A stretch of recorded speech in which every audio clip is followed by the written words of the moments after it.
Karen Jones is one of the more colorful and underexplored members of the Linde Gang. She's introduced as a consummate scam artist, bold, sharp-witted, and always ready for the outlaw life. Her skill set isn't just limited to pickpocketing, she's also a capable gunwoman, and she plays a real part in the gang's more daring operations. From early on, she shows a flair for acting and deception. For instance, she once disguised herself as a nun to help the gang rob a bank, cleverly hiding weapons under her clothes during the heist. Personality-wise, Karen is not just tough, she's complex. She loves the freedom that comes with being an outlaw, but she also carries vulnerability. She drinks heavily, and over time her alcoholism becomes more than just a character quirk. She's not afraid to speak her mind, especially toward the women in camp, or the more rigid gang members like Susan Grimshaw.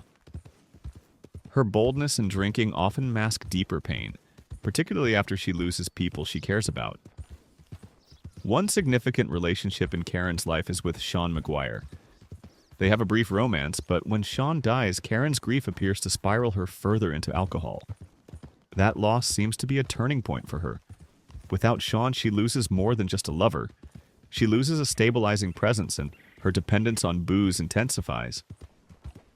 Her increasingly aggressive, bitter behavior is noted by other gang members, especially later in the story when the gang is fracturing. In terms of her contributions, Karen is more than just a drunk character. She's one of the few women trusted to stand guard. She does camp duty alongside men. She also helps plan robberies. She's part of the Valentine Bank heist, where she either poses as a lost girl or a drunk to play into her role, pulling a gun on unsuspecting people to give the others cover. Her acting and conning skills are genuinely valuable to the gang's operations, and she's shown to be audacious rather than just reckless. As the gang breaks down and things go badly, Karen's drinking becomes a real problem. By the time the gang is nearing its collapse, she's described as bitter and hostile, often drunk and lashing out at others.